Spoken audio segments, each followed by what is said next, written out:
nama dia botak tu sebenarnya dia ada derive ni apa? Dari perkataan bahasa Cantonese, tak silap saya, Cantonese ataupun Hokkien lah macam tu, iaitu botak cik, atau dia panggil orang yang tak ada kerja. Itu yang kata, kalau kata botak cik ni Hokkien, Hokkien. Bo tu tiada. Bo tu tiada. Ci ni kira macam Cina lah, orang Cina lah. So kalau kita gabung dua, botak Ci ni maknanya orang Cina yang tak ada kerja, ataupun dalam bahasa Inggerisnya jobless Chinese man. Itulah ya, itu yang sebenarnya yang orang panggil dia botak Chin tu. Bukanlah dia ni seorang penjenayah yang tak ada rambut. Dia ni tuan-tuan dan puan-puan, botak Chin ni, dia ni daripada keluarga yang agak susah lah. Bapa dia tu kerja dengan kereta api. Mak dia ni tak kerja lah. So diorang ni 10 adik-beradik tuan-tuan. Jadi 10 orang adik-beradik dengan pendapatan kecil ni, jadi dia ni boleh dalam kategori susah lah. So kalau tengok daripada persekolahan ni, botak Chin ni, dia mula-mula sekolah dekat Sentul Pasar tu. Dia orang KL, dia sebenarnya kawasan kami ni, kalau kami ni di Jalan Gombak ni, ni semua area botak Chin lah ni. Dia lahir di sini, dia sekolah dekat Sentul Pasar. Lepas tu dia sambung sekolah menengah dekat sekolah Metodis. Allah, pergi sebut pula sekolah, malu sekolah. Tak apalah, sejarah kita ceritalah. Saya percaya orang sekolah Metodis semua hebat-hebat. Ini biasalah. Ada sangkut pula seorang ni kan. Tapi dia tak lama di sekolah Metodis di Sentul ni, kerana takat form 3 saja. Kerana yelah dia susah tuan-tuan. Ni yelah dalam pada kita bercakap tentang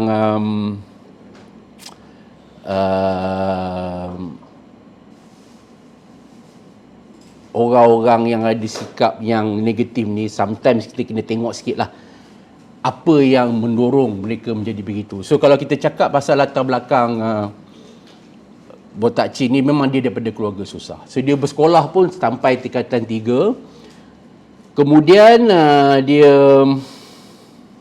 berhenti sekolah dan kerja di Pasar Borong. Bukan Pasar Borong Selayang tu. Dulu dia panggil di Maxwell ni. Sekarang ni jalan apa saya pun lupa lah. Dekat Maxwell ni ada pasar. Dekat The Mall apa semua tu ada satu pasar. So dia tolong orang meniaga dekat situ lah. Dia meniaga ikan, tolong Pasar Borong ikan. Masa tu lah tuan-tuan, itulah orang kata apa, kadang-kadang ni percampuran kita pun boleh menyebabkan kita terbabas dari landasan. Jadi dia ni bercampur dengan budak-budak di situ. Dia kena pula gaji kecil, gaji hari. So dia orang dah mula dah berfikir untuk berbuat sesuatu yang di luar normal ataupun kewarasan lah, iaitu dengan mencari duit melalui cara kegiatan kongsi gelap. So dia dengan kawan-kawan dia orang join satu secret society atau kongsi gelap nama 360, kumpulan 360, ataupun dalam dalam bahasa Cina Sablapkok apatah lebih kurang lah. Jadi dia orang join satu pertubuhan kongsi gelap Cina. Baik, mungkin tuan-tuan tanya, kenapa dalam usia semuda 15-16 tahun tu dia boleh masuk ke kongsi gelap? Cerita dia begini tuan-tuan. Ketika dia bekerja di pasar tu, dia sering dibuli. Botak Chin ni dia selalu kena buli. Dia selalu kena pau. Kalau dalam bahasa pasar kita selalu kata dia selalu kena pau. Jadi bila dia selalu kena pau, jadi dia merasakan bahawa the only way ataupun satu-satunya cara untuk beliau mengelakkan diri daripada sentiasa dibuli dan juga dipau adalah dengan menyertai kongsi gelap. Jadi maknanya untuk membentuk self-confidence dia. Bagi dia kekerasan kena lawan dengan kekerasan. Dia sudah tak larat dibuli, dia sudah tak larat diancam dan sebagainya. So, jadi dia menyertai dengan kawan-kawan dia untuk menyertai kumpulan 360. Baik, saudara Z beritahu dah 800 ni, weh lagi tinggi adrenalin saya ni, makin ramai ni. Okey, kita sambung. Apabila dia mula-mula dia terlibat dengan hanya petty crime je tuan. Jenayah-jenayah kecil je. Contoh meragut lah, apalah. Tetapi bila confident dia tu makin kuat, tinggi, apabila dia ramai pula geng-geng yang sahut hasrat dia untuk masuk dalam kongsi gelap, Botak Chin sudah mula mengumpul ramai kawan-kawan tuan-tuan. Antara yang join dia ketika itu ada beberapa orang, nama dia saya ada catat kat sini, antaranya Eng Cheng Wong, Wong orang panggil, Beh Kok Chin, yang ni pun orang kanan dia, orang panggil dia Pang Ko Chai, dan seorang lagi yang ni Teh Bok Le ataupun Seh Chai. Tiga orang ni lah, tiga orang ni memang orang kanan dia. So instead of daripada hanya terlibat dalam kegiatan jenayah yang kecil-kecil, kan, dia orang terus nekat untuk melakukan jenayah yang lebih besar. Tuan-tuan bayangkan, dalam usia 17 ke 18 tahun, mereka sudah mula membuat kegiatan ataupun terlibat dalam kegiatan rompakan. Bayangkan, kita umur 17-18 tahun ni, nak pergi pusat tuition pun sesat, tak tahu nak pergi macam mana. Tapi Botak Chin dan geng-geng dia, dalam usia 17-18 tahun, dah mula set up team, dah mula melakukan rompakan-rompakan. Kemuncaknya, hasil daripada rompakan tu, mereka berjaya tuan-tuan, membeli pistol dan senjata api, peluru-peluru semua. Di sini kita boleh lihat Botak Chin ni dia macam ada satu mission atau vision dia ni lain macam. Dia tak menghabiskan duit dia untuk enjoy, tetapi dia dah nampak inilah cara dia untuk mengumpul duit bagi mendapatkan senjata api. So dalam usia 8 ke 19 tahun tuan-tuan, rekod polis mendapati Botak dan kawan-kawannya sudah pun mampu memiliki senjata api, peluru, termasuk bom tangan. Bayangkan tuan-tuan, maknanya so-called kegigihan Botak Chin ni sudah kelihatan, ketara ketika itu. Tetapi kekurangan Botak Chin ketika itu adalah pengalaman. Dia mungkin nampak taiko, dia mungkin ada pistol, dia mungkin ada apa, tapi dia kurang pengalaman. Itu orang cakap dalam dunia ni, hebat macam mana pun, pengalaman tu kena ada tuan-tuan. Kita tak boleh meredah macam tu je. Ini menyebabkan dia berjaya ditangkap polis. Saya kalau ikut catatan saya ni, dia telah ditangkap sekitar tahun awal 70-an tu, dia telah berjaya ditangkap. So, berapa tahun dia kena dalam penjara? 7 tahun tuan-tuan. Awal 70-an, Botak Chin berjaya ditangkap dan di penjara Pudu 7 tahun hukuman dia. Dipendekkan cerita, selepas menjalani hukuman 7 tahun ni, Botak Chin ada terbit rasa insaf. Berdasarkan kita punya interview dengan so-called kawan-kawan dia dululah, mereka mengatakan at one time Botak Chin pernah melahirkan rasa kekesalan kerana terpaksa menghabiskan usia muda dia, usia baru 19-20 ke dalam penjara Pudu tuan-tuan. 7 tahun pula tu, bukannya sikit, 7 tahun. Rupanya kekesalan dia tu tak lama. Untuk pengetahuan tuan-tuan, bila dia keluar saja daripada penjara, dia cuba berubah. Dia kembali pula pada pekerjaan lamanya. Dia dah janji dah dengan keluarga dia, dia tak nak merompak, dia tak nak menyamun. Dia buatlah kerja-kerja rencam dia tu. Kerja di pasar, ambil upah, tolong orang dan sebagainya. Tetapi tuan-tuan, ialah dia pernah pegang duit. Bayangkan dalam usia 19-20 tahun dia dah mula merompak. Duit dia banyak, kawan-kawan dia ramai. Jadi dia tidak kuat. Dia merasa tidak kuat dan dia kata dia tidak ada pilihan melainkan terpaksa turun semula ke jalan raya untuk melakukan kegiatan dia lah. Di sinilah selepas dibebaskan tu, Botak Chin bukan hilang pengaruh, malah dia menjadi semakin kuat, semakin angkuh, semakin bongkak dan sebagainya. Yalah, bila kawan-kawan dah ramai, bila orang kata, ini hebat, ini Botak Chin banyak bagus punya apa semua, jadi dia merasa megah, tuan-tuan dan puan-puan. So, dia kembali mengganas. Kalau tahun 70-an tu, di Kuala Lumpur ni, kalau dengarlah nama Botak Chin, tuan-tuan, memang gerun, terkencing, tuan-tuan. Saya ada rekod, kalau tuan-tuan nak tahu apakah dia punya sejarah rompakan dia, saya nak bagi tahu tuan-tuan. Kat sini tuan-tuan boleh tahulah dia ni orang macam mana. Okey, selepas dia dibebaskan pada tahun 75, dia kembali aktif dengan kawan-kawan dia yang tadi tu, pangkocai lah apa segalanya tu apa semua. Dan benda pertama yang dia buat adalah pergi ke Thailand. Jadi Botak Chin dengan kawan-kawan dia pangkocai apa semua pergi ke Thailand. Tujuan dia hanyalah satu, iaitu untuk membeli senjata api. Itu satu. Yang kedua, tuan-tuan tahu kenapa dia pergi ke sana?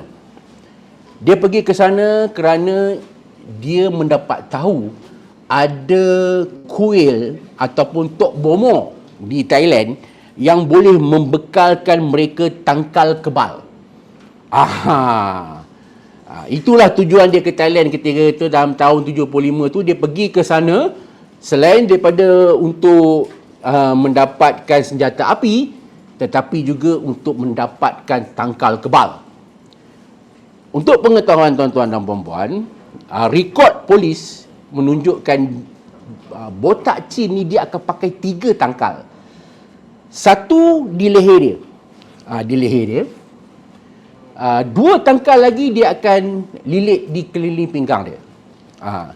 Iaitu tujuannya hanyalah satu. Pertama, dia percaya bahawa tangkal itu boleh membuatkan pihak berkuasa, terutamanya polis, tak nampak ataupun kabur hingga berjaya dia boleh memboloskan diri. Itu satu. Yang kedua, dia baca apabila dia pakai tangkal yang 3 tangkal tu, peluru tidak akan singgah ke tubuh dia. Dalam pertempuran berbalas tembak apa, peluru tak akan lekat pun di badan dia. Itu. Jadi dia percaya tangkal itulah yang akan menyelamatkan dia. Itu tujuan dia pergi ke Thailand pada tahun 1975. Balik daripada Thailand, first kali dengan menggunakan pistol yang dia beli di Thailand itu, dia berjaya merompak sebuah pusat perjudian di Sentul dengan kerugian hampir RM6,000. RM6,000 tahun 75, quite good. Satu orang kata apa, kejayaan juga. RM6,000 tahun 75, it's okay. Tak cukup dengan tu, tak cukup. Dia sambung pula. Untuk pertama kalinya dalam rekod polis pada 20 Julai tuan-tuan, 20 Julai 1975, Botak Chin dan rakan-rakannya untuk pertama kali merompak sebuah bank. Bank tu terletak di Jalan Imbi, dekat Bukit Bintang lah. Saya rasa bank tu pun dah tak ada kot sekarang ni. Masa tu diorang berjaya kaut 95,000. Tahun 75, 95,000, satu angka yang besar.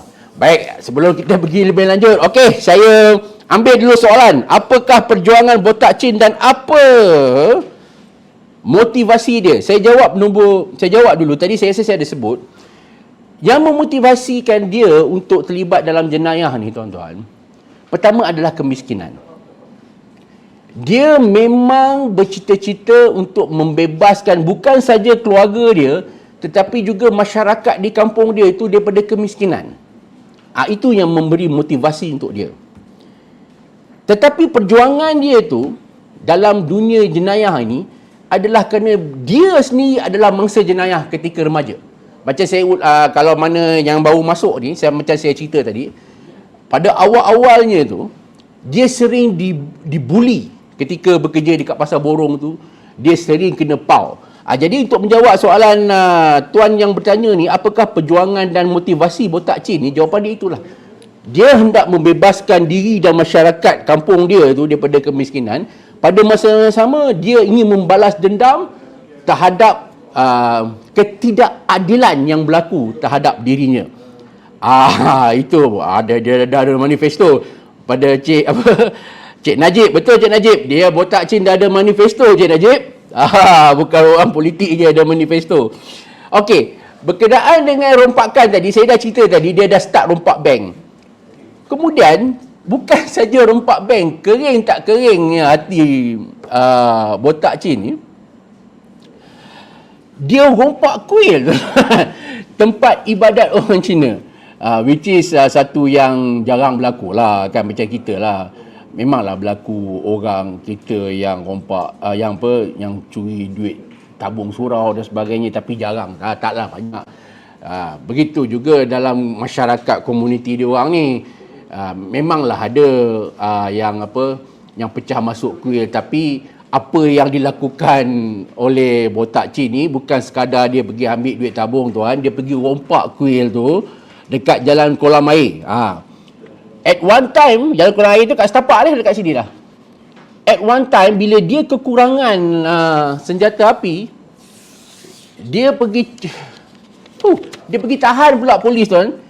3 orang anggota polis dia pernah kacau, dia pernah rampas 3 pistol daripada anggota polis. Dan setiap bank yang dia rompak tu, selain daripada duit rompakan, benda lain yang dia akan target adalah senjata pengawal keselamatan bank tu. Itu yang menyebabkan itu yang membuatkan dia mendapat bekalan senjata api. Baik, kita pergi lagi soalan. Apakah persamaan Botak Chin dengan Chimping? Wow. Okey, dalam kerjaya saya sebagai wartawan, saya pun pernah menemu ramah Chimping. Tapi of course berbeza lah. Chimping ni tuan-tuan, seperti yang tuan-tuan tahu, adalah seorang orang kuat lah Parti Komunis Malaya. Dia Chimping ni lebih kepada ideologi dan juga apalah. Jenayah dia berbentuk itu, tapi Botak Chin ni dia tak adalah terlibat dalam komunis ke politik ke apa ke. Dia betul-betul pure dalam rompakan. Baik, saya dah jawab 2 soalan. 900 lebih view. Okey, terima kasih kerana menyertai sembang santai kita, perkongsian saya pada malam ini. Baik, pada yang baru masuk hari ni, daripada pukul 9 tadi dah lebih 35 minit. Wah, tak sangka kita bercakap tentang so-called legend lah dalam jenayah, iaitu Botak Chin. Baik, pada yang bertanya, di mana Tuan Haji Zainal? Tuan Haji Zainal sedang berehat. Jadi kita bagi dia ruang berehat. Tetapi saya lah pula nak kena ganti tu. Memang berdebar ni. Saya pun dapat maklumat last minute. Jadi minta ampun, minta maaf tuan-tuan. Sekiranya penceritaan saya ni tak lancar ke apa ke. Saya hanya be myself. Okey. Ya.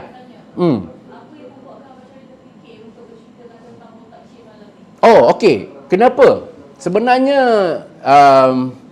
kita ada perbincangan saya dengan Tuan Haji Zainal. Kami banyak bertukar-tukar pandangan mengenai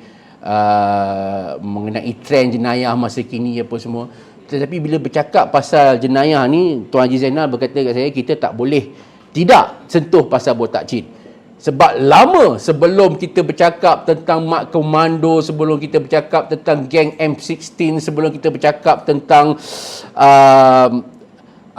ramailah penjenayah-penjenayah taikor, yang so-called taikor di negara kita ni, Botak Chin lah orang kata yang kita yang mula-mula mencetuskan kegemparan.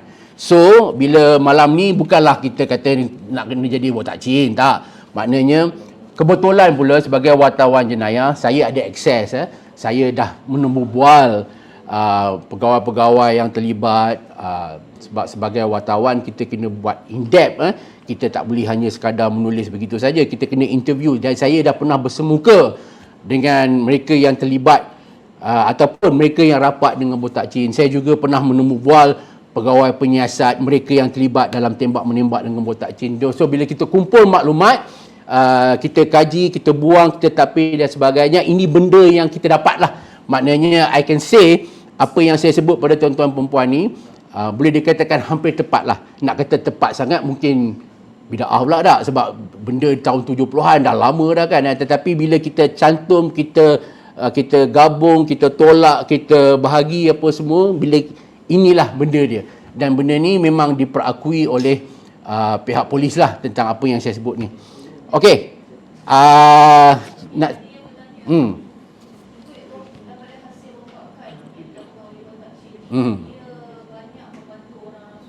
Oh, okey, terima kasih Niza. Inilah yang satu perkara yang orang sering kaitkan dengan botak chin, iaitu dia ni rompak untuk orang susah katanya.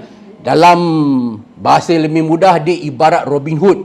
Cerita itulah sebenarnya yang berlega-lega daripada dulu sehingga sekarang. Bila orang cakap pasal botak chin, orang anggap dia sebagai Robin Hood. Bila orang bercakap pasal botak chin, orang anggap dia ni sebagai memperjuangkan rakyat Mahain. Baik tuan-tuan, ini saya nak ceritalah apa sebenarnya ya. Kenapa dia digelar Robin Hood? Begini tuan-tuan, betul. Botak chin ni bila dia rompak bank ke, dia samun orang ke apa ke, benda pertama yang dia akan pastikan, dia akan distribute duit kepada jiran-jiran dia. Satu. Yang kedua, dia akan agihkan duit tu kepada kawan-kawan dia. Dan yang ketiga, pernah dia beritahu, dia letak duit macam tu saja di depan rumah orang-orang susah. Dia identify dah, dia ada dia punya sendiri, dia punya database. Dia bila dia rompak duit tu tuan-tuan, dia akan letak di rumah-rumah orang tu. Itu yang dia digelar Robin Hood. Tetapi untuk pengetahuan tuan-tuan dan perempuan, sebenarnya lah bukanlah kerana dia nak tolong sangat.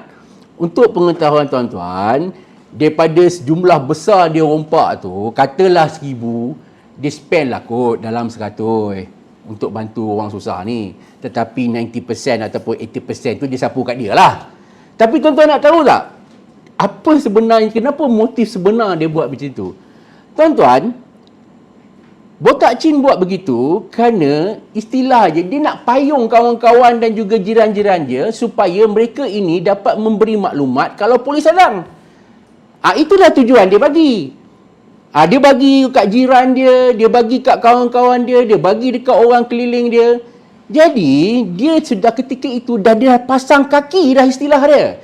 Dia dah pasang kaki yang jaga parking, dia dah pasang kaki tok penghulu, dia dah pasang kaki yang duduk rumah jalan besar. Maknanya setiap kali operasi pasukan polis sering kali gagal. Ini yang saya nak beritahu ni. Ramai orang susah menerima hakikat ni. Dia orang kata, no, botak chin, lu jangan main-main lah. Ini banyak taekwo punya bagui punya orang lah. Bagui lah, bagui. Dia ada niat sebenarnya. Niat dia kerana inilah cara untuk dia pasang kaki-kaki sekeliling dia untuk jadi hantu dia, supaya apabila pihak polis datang menyiasat ataupun nak buat sebuan ke atas kegiatan dia, mereka orang pertama yang akan menyalurkan maklumat. Tuan-tuan dan puan-puan kena ingat, tahun 70-an masa tu tak ada handphone. Telefon pun tak banyak. Kan? So the mekanisme untuk berhubung ni adalah melalui mulut ke mulut. Jadi bila dia selalu buat macam tu, Robin Hood ataupun sokong botak chin ni, dia diangkat menjadi seorang manusia agung. Bila sebut di Kuala Lumpur, di Gombak, di Jalan Pasar, Kampung Pandan, apa semua, sebut nama botak chin, selain dia orang duk bercerita tentang keganasan dia ketika itu, dia orang bercerita mengenai keluhuran, sokol keluhuran budi baiknya. Itu yang menyebabkan botak chin ni sampai sekarang orang duk ingat dia Robin Hood. Tetapi hasil siasatan polis, dia terpaksa buat begitu kerana itulah satu-satunya cara untuk dia elak daripada diintip ataupun ditangkap oleh pihak polis. Dan ini memang terbukti tuan-tuan.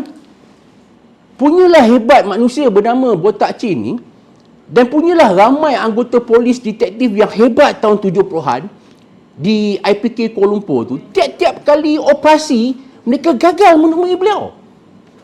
Itu yang kekuatan duit itu. Itu sebagai menjawab persoalan tu. Kalau orang tanya, pasal apa botak chin ni orang panggil Robin Hood? Itulah tuan-tuan. Maknanya dia bagi duit ada makna. Maksudnya ada makna di sebaliknya. Adakah severity dia tu seperti Pablo Escobar? Oh, Pablo Escobar. Oh, okey. Jenayah tapi dalam masa yang sama membantu. Pablo Escobar ni pengedar dadah terbesar di dunia. Dunia kan Pablo Escobar ni kalau banding dengan botak cin ni ibarat buih lah. Cara dia tu mungkin sama lah. Cara dia. Tapi satu perkara mengenai botak cin, kita tak dapat maklumat yang dia terlibat dalam dadah. Dia berbeza dengan Pablo Escobar. Okey, saya nak sentuh tentang botak cin ni tuan-tuan. Dia ni seorang penjenayah yang mempunyai disiplin yang hebat tuan-tuan. Dalam kumpulan dia cukup pantang kalau ahli-ahli dia minum arak sehingga tak dapat kontrol. Tu dia cukup pantang dia. Kita pernah dapat maklumat ketika dia sedang bersukaria di sebuah pusat hiburan, dia sound lah istilah dia kalau kawan-kawan dia yang minum mabuk-mabuk ni. Yang kedua, dia selalu mengingatkan anggota kumpulan dia jangan terlibat dalam seks. Maksudnya jangan over ada melanggan pelacur dan sebagainya. Ada orang kata tu sebab pantang larang tangkal dia lah, wallahualam. Okey. Dan satu lagi botak cin ni, dia sangat disiplin dan dia tidak mahu ada unsur-unsur siapa-siapa yang cuba mempersoalkan kewibawaan dia. Ini terjadi tuan-tuan apabila dua orang kanan dia, saya ada buat sikit catatan sini. Saya dah mula semangat ni. Iaitu ketua geng 5 jari gunung, iaitu Tua Pui Lek dan Ah Wong. Ni memang orang kanan dia. Tua Pui Lek dengan Ah Wong ni memang orang kanan dia. Jadi dia dapat tahu dua orang ni mula macam seolah-olah nak mencabar posisi dia sebagai ketua kumpulan. Mula tak dengar cakap dia, mula buat kerja di belakang dia, buat perangai sendiri-sendiri, mula menunjukkan, mula mencabar kewibawaan dia. Tuan-tuan apa? Tuan-tuan tahu apa yang dia buat? Dia bunuh tuan-tuan. Awang Wong Pui Lek ni mati dibunuh dengan tangan dia sendiri. Kerana ketika itu dia merasakan bahawa dua orang dia punya orang kanan ni dah mula ada ciri-ciri. Dah mula ada ciri-ciri untuk mencabar kewibawaan dia. Itu kalau kata dari sudut disiplinnya ataupun ketokohan botak cin ni, dia tidak akan membenarkan sebarang unsur orang untuk mempertikaikan kewibawaan dia sebagai ketua. Pertama. Yang kedua, dia tidak akan membenarkan unsur-unsur maksiat lah. Okey, seperti seks, rambang, arak dan sebagainya untuk hidup ataupun subur dalam kumpulan dia. Kerana dia tahu benda-benda inilah yang akan menggagalkan kumpulan mereka. Tetapi yang best tu tuan-tuan, dia sendiri tak adalah macam tu. Dia sendiri kita dapat maklumat begitu ramai kekasih hati. At one time, seorang doktor pernah mendedahkan masa dia dirawat, punyalah ramai wanita-wanita call doktor tu tanya, sihat ke pasien tuan nama botak cin ni? Maknanya tak, bukanlah orang kata kepimpinan melalui tauladan sangat pun. Okey. Cuma itu dalam pergerakan dia tak mahu orang-orang dia terlibat dalam benda tu. Okey. Ya. Betulkah di masa di penjara botak cin ni, penjara dulu, dia ada merancang untuk bom penjara dulu? Tuan-tuan, kalau saya nak cerita botak cin, sampai esok pagi tuan-tuan dengan saya, tuan-tuan tidur depan kamera. Panjang cerita dia. Saya ni tak tahu macam mana saya nak kecilkan nak simpulkan kes ni. Sebab dalam 45 minit kita bercakap ni, saya hanya baru sentuh 1% je tuan. Panjang cerita botak cin ni. Sebab tu saya teruja saya nak share dengan tuan-tuan. Kerana cerita dia ni menarik. Yang tak menarik mungkin cara penyampaian saya. Cara saya tak reti sangat nak cerita. Saya ni tak reti bercerita. Saya tak pernah bercerita depan kamera tuan-tuan. Saya selalu cerita depan orang kat kedai mamak. Jadi depan kamera ni saya jadi panik sikit. Jadi cerita dia menarik, cuma penyampaian saya mungkin tak menarik, tuan-tuan. So, maafkan saya bab tu. Okey, mengenai soalan ni, kejap lagi kita akan sampai, Niza. Kita akan sampai mengenai macam mana dia mengamuk dekat penjara Pudu dan sebagainya. Okey, kemuncak kegiatan Botak Chin dan rakan-rakannya. Tuan-tuan nak tahu tu. Saya terpaksa buat catatan ni, saya takut saya silap fakta.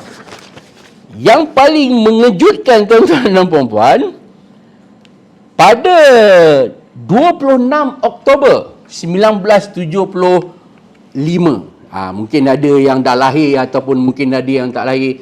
Tuan-tuan tahu tak Botak Chin buat apa? Dia merompak Padang Kelab Selangor yang sekarang ni Dataran Merdeka tu. Padang Kelab Selangor tu, dia apa tu? Dia ada orang main macam-macam lah, mahjong lah apalah kat Padang Kelab tu. Ada duit banyak lah. Dan dia tahu yang pergi dekat kelab mahjong, kelab Padang Kelab Selangor tu semuanya VVIP. Orang kaya, tokoh-tokoh. Jadi bayangkan tempat tu di Dataran Merdeka yang sekarang tuan-tuan tengok tu, sampai sekarang pun bukan senang tuan-tuan nak masuk. Tuan-tuan kena jadi ahli dan yuran dia. Saya dengar berpuluh ribu. Saya pun pernah sekali je. Itu pun tumpang parking. Tak masuk pun. Ketika tahun 70-an lagi lah, dia dianggap satu-satunya kelab yang sangat elitis. Yang orang-orang keturunan diraja, ahli-ahli perniagaan, bangsawan tempat berkumpul situ. Itu yang dirompaknya, tuan-tuan. Bayangkan dengan kawalan keselamatan yang ketat, Botak Chin mencetuskan kegemparan pada 26 Oktober 1975 apabila dia melakukan rompakan di Padang Kelab Selangor, membawa lari duit kat kelab situ. Tahu tak berapa banyak, tuan-tuan? 218,000. 218,000 pada 26 Oktober 1975. Tuan-tuan bayangkan berapa nilai dia? Saya minum air dulu. Barulah saya tahu penat punya cakap seorang-seorang ni. Sebab tu saya kagum dengan Tuan Haji Zainal, macam mana energi dia. Tuan Haji Zainal ni, tuan-tuan, dia boleh bercakap 2-3 jam. Saya tengok kat luar pun saya jadi penat. Tapi dia tak penat, tuan-tuan. Dan saya ni pun dah mengah dah ni. Baru 45 minit. Okey. Itulah kemuncak kegiatan Botak Chin sehingga dia mula mendapat perhatian. Selama ni hanya orang-orang Kuala Lumpur, Selangor je tahu ni. Orang Gombak, orang Sentul, orang apa yang tahu pasal Botak Chin ni. Jadi bila dia melakukan rompakan itu pada 26 Oktober 1975, keluar habis di muka-muka hadapan akhbar, itulah yang menyedarkan rakyat Malaysia bahawa rupanya di negara kita yang tercinta ini ada seorang penjenayah yang sangat hebat bernama Botak Chin. Tu dia. Ni baru intro. Okey, itulah baru kita tahu bahawa wujudnya Botak Chin. Selama ni orang Gombak je yang tahu, orang Sentul je yang tahu. So, oleh kerana itu, tuan-tuan, apabila dia melakukan satu rompakan yang sangat besar ketika itu, Ibu Pejabat Polis Kontingen Kuala Lumpur yang diketuai oleh Superintendent S. Kulasinggam telah menubuhkan satu pasukan khas untuk menjejaki penjenayah ini. Baik, sedikit mengenai Tuan Kulasinggam. Saya sempat menemu bual beliau beberapa bulan sebelum beliau meninggal dunia. Tuan Kulasinggam ni orang yang kalau kita tengok filem barat ni dia macam James Bond, tuan-tuan. Dia orang seorang lelaki India yang tegak tinggi macam kalau dalam filem Melayu kalau kita tengok Jeffrey Zain, Jin Samsudin kan, ada berlakon gambar. Itulah karakter S. Kulasinggam ni. Orangnya tegak, penuh karisma, cakap pun wah kan. Memang betul-betul macam James Bond. Dialah ketika itu dikenali sebagai pegawai polis yang paling hebat di Kuala Lumpur. So, dia telah menubuhkan satu pasukan khas untuk menjejaki dan memberkas Botak Chin ni. Apabila Botak Chin tahu bahawa satu pasukan khas ditubuhkan untuk menjejaki beliau, tahu tak Botak Chin buat apa? Okey. Ini cerita dia. pada 22 November 1975 dekat roundabout Jalan Davis. Kalau tak silap saya dekat Pasar Road lah Jalan Davis ni. Mungkin tuan-tuan boleh google lah, mungkin nama dah tukar ke, ada satu roundabout tu. Botak Chin telah hantar konco-konco dia pergi tembak Tuan Kuala Singgam ni. Sebanyak lebih daripada 10 tembakan dilepaskan. Masa tu Tuan Kuala Singgam tengah drive. Dum dum dum dum dum dum dum dum dum, tembak tak ingat dunia tuan-tuan.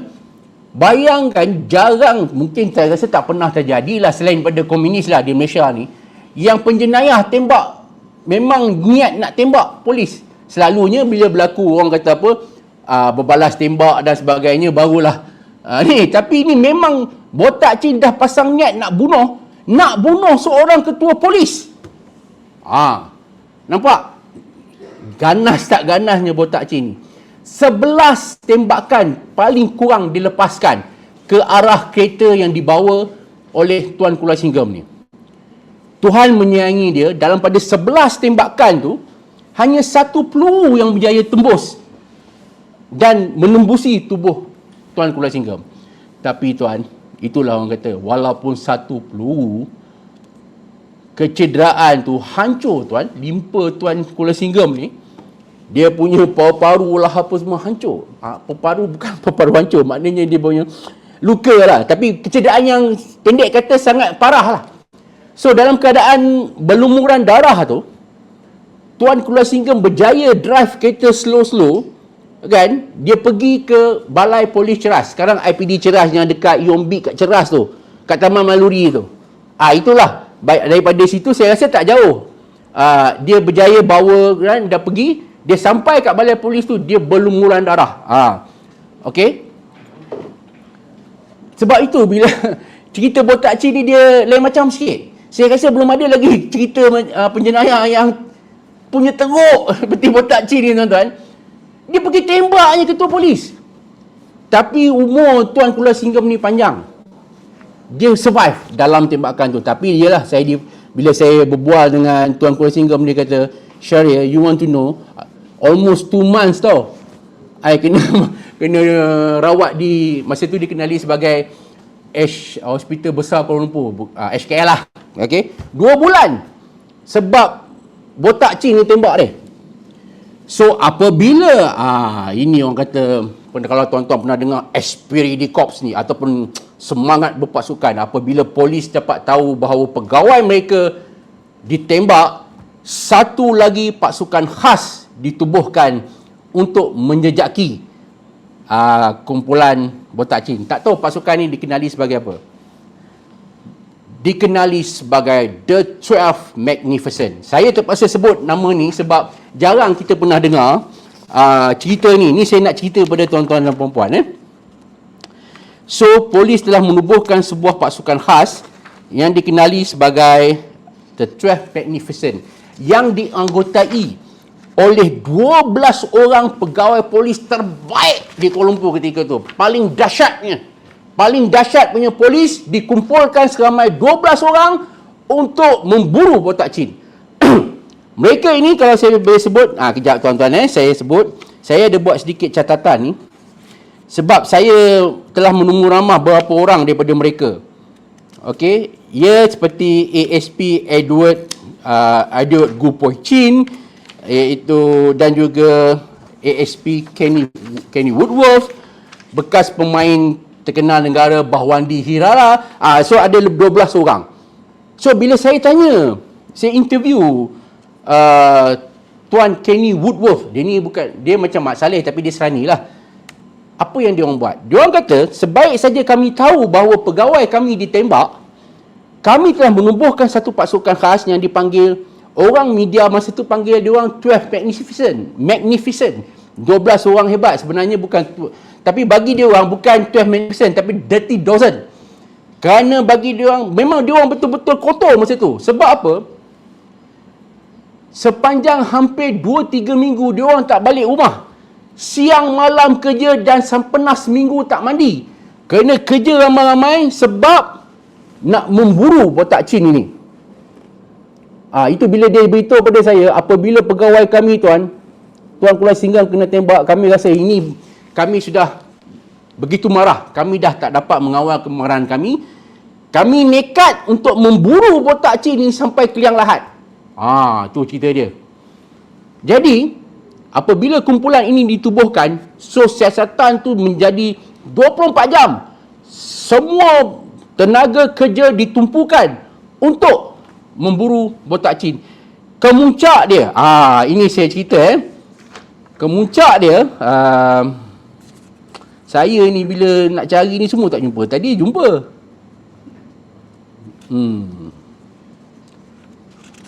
Bagi saya masa sekejap tuan, saya nak study balik sikit. Sebab benda cakap dengan fakta ni dia tak boleh macam tu saja. Kang entah mana-mana begini saya ni Kang. Alright.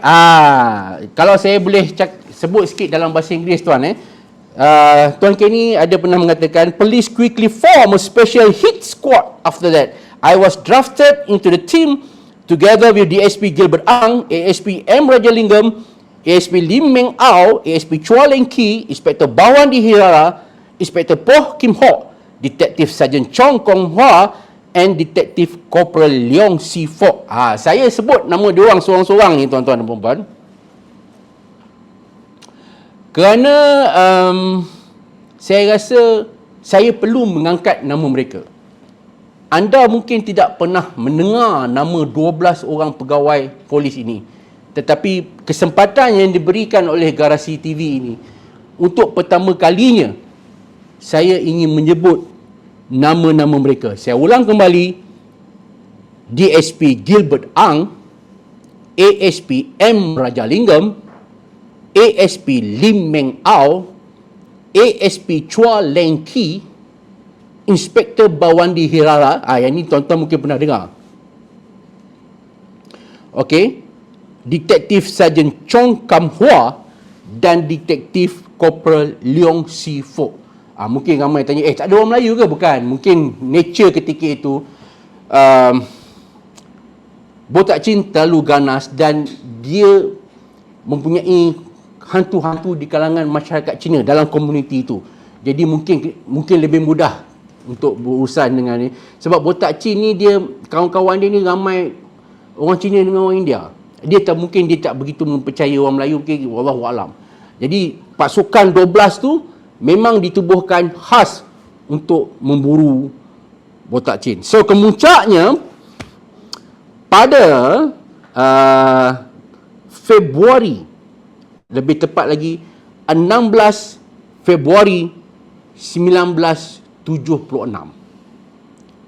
pasukan 12 Magnificent ataupun Dirty Dozen ini berjaya menghidu, kelibat ataupun berjaya mendapat tips mengenai kehadiran insan bernama botak cin dalam satu pertemuan di sebuah kilang kayu. Nak tahu kat mana? Tak jauh je daripada tempat kami ni tuan-tuan, dekat area Ontai Kim tu. Dulu situ adalah kilang papan.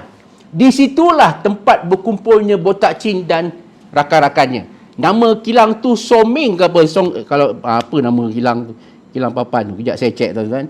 Kang salah fatwa pula ni. Yelah, lebih kurang lah. Tapi lokasi dia betul-betul dekat area Ontai Kim tu lah. So, bila diorang dapat tahu saja botak cin dah ada di situ, polis telah mengerahkan hampir beratus-ratus anggota daripada pasukan polis hutan dan juga FRU. Lebih kurang dalam 120 orang anggota PPH ketika tu, panggil polis hutan. Sekarang ni PGA kot kan dan juga anggota FRU sama 120 orang kepong di keliling Somil tu, kilang papan tu. Dan 12 orang ni, yang special team ni, menyerbu masuk dengan menggunakan kereta. Maknanya dia orang dah letakkan semua korden tempat tu, tapi yang masuk betul-betul ke situ adalah 12 orang tu. Dan saya dimaklumkan ada juga ni anggota UTK ke apa, saya kurang pastilah, tapi saya dimaklumkan memang ada. Yang mengetuai gerakan ini adalah ASP Kenny Woodworth tadi. Apabila dia masuk, sampai saja baru nak buka pintu tuan-tuan, tembakan bertalu-talu daripada botak cin dan koncong-koncongnya. So, tapi Tuan Edward Kenny Woodward berjaya mengelak dan dia menggunakan Sterling melepaskan tembakan. Seperti mana dia kalau dalam bahasa lebih mudahnya, dua-dua orang ni berbalas tembak tak ingat dunia lah. Yang seorang dum, seorang ceng, seorang dum, seorang ceng, seorang dum, seorang dum semua lah. Tuan-tuan boleh bayanglah keadaan macam mana apabila satu pasukan yang terbaik daripada PDRM dan satu pasukan gangster yang terhebat di Kuala Lumpur bertempur. Tuan-tuan boleh bayanglah macam mana. Betul-betul kau-kau lah orang kata apa, kalau dalam drama gerak khas tu rasanya tak capai kot dia punya ni, punya hebat pertempuran itu. Dan pada satu ketika tiba-tiba ada satu benda melayang jatuh dekat Tuan Kenny. Tuan-tuan tahu apa? Bom tangan, tuan-tuan. Bayangkan punya dahsyat botak cin ni, dia dah ada peralatan seperti tentera. Bukan hanya dia membalas tembakan dengan menggunakan senjata senjata automatik, tetapi dia juga dah mula menggunakan bom tangan yang polis percaya yang dia beli daripada Thailand. So nak jadikan cerita, bom tu tak meletup, tuan-tuan. Inilah orang kata kehebatan Allah Subhanahu Wa Taala. Bom yang dibaling oleh salah seorang anggota botak cin tu jatuh tak jauh daripada ASP Kenny Woodward. Bom tu tak meletup. So masa tu Tuan Kenny kata dia lari litang pukang lah, tuan-tuan. Dia kata dia boleh lagi orang kata apa sekadar nak cari perlindungan daripada peluru. Tapi bila sampai bom, tuan-tuan, memang terkencing lah kan. Nasib baik bom tu tak meletup. So apa Tuan Kenny dan geng-geng dia buat, balas balik serangan apa semua, dan pertempuran tu lebih daripada 10-15 minit lah. Macam perang Lebanon lah kot rasanya. Kan Habis cerita, selepas senyap sunyi, okey, dilakukan penggeledahan. Jumpa mayat, antaranya orang kanan dia lah. Orang kanan dia, sekejap saya tengok nama saya, apa saya take sini dia orang jumpa rakan baik dia, iaitu Pangko Chai dan Sakai Chai. Nama pun brutal, tuan-tuan. Sakai Chai nama dia. Kawan botak cin yang diorang yang saya sebut awal-awal tadi. Diorang dah jumpa mayat Pangko Chai dengan Sakai Chai. Tetapi sampai ke sudah, tuan-tuan, tak jumpa mana botak cin. Bayangkan 100 lebih anggota polis berkepung di kilang kayu tu, dengan 12 anggota yang kata hebat tu.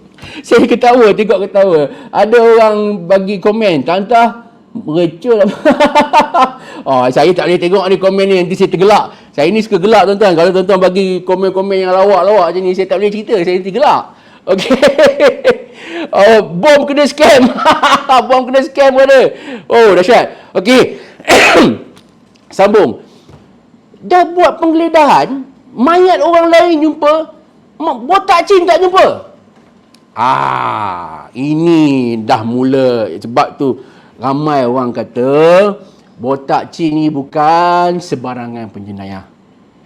Dia juga terkenal dengan ilmu mistik dia, kan, cara dia lah, kan. Dia juga terkenal dengan tangkai kebal dia yang dia beli, yang saya cerita tadi, beli pada Siam dan sebagainya. Jadi di situ mulalah ramai anggota polis masa tu teringat, mungkinkah sebab benda-benda tu kot.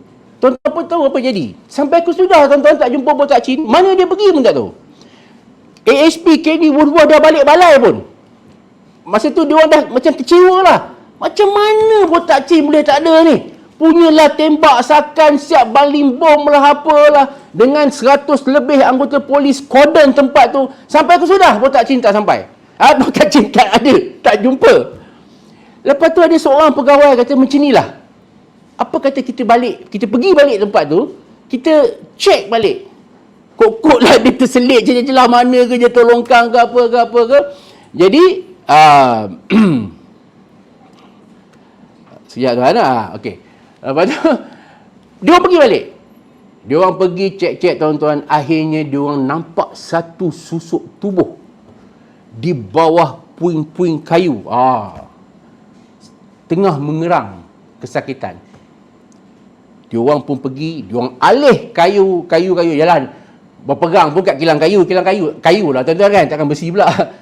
Dia orang alih kayu tu, nampaklah sekujur tubuh yang selama ini mereka buru, iaitu tubuh yang Wong Swee Chin ataupun yang kita cerita dah lekat sejam tadi, Botak Chin.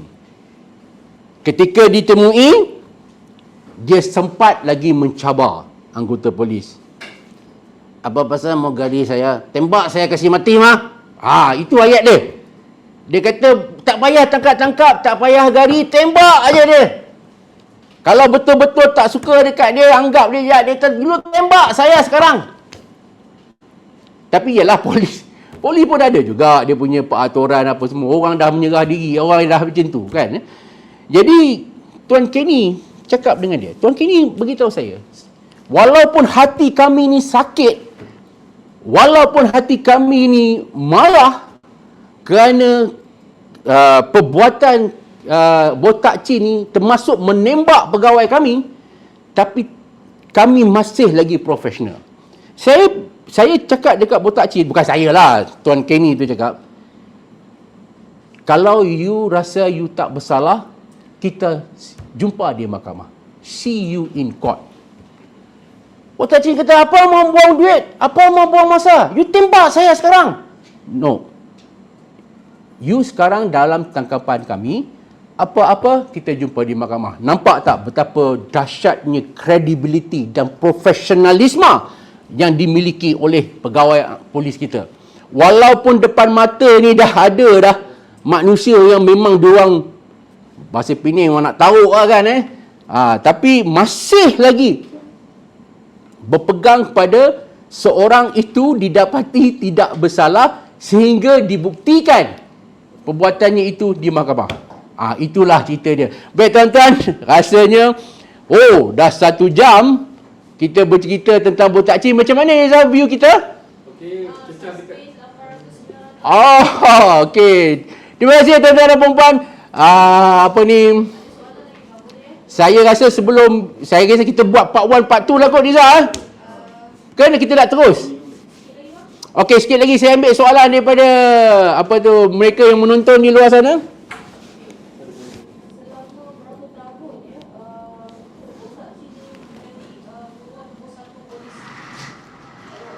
Sebenarnya dia seperti yang saya sebut tadi, kegiatan dia mula terbongkar seawal tahun 1999 lagi. Ketika Botak Chin umur dalam 20-an, polis dah tahu dah kewujudan dia. Dan at one time dia dah ditangkap pun. Dah pernah disumbatkan selama 7 tahun pun ke dalam penjara Pudu. Jadi bukanlah orang kata polis baru tahu, tak. Tetapi beza dia, selepas dia keluar daripada penjara, lepas 7 tahun, dia menjadi semakin kuat pengaruh dia semakin besar dan menjadi semakin ganas. Itu yang orang kata kemuncak dia tu apabila operasi pemburuan dibuat di kilang kayu tersebut.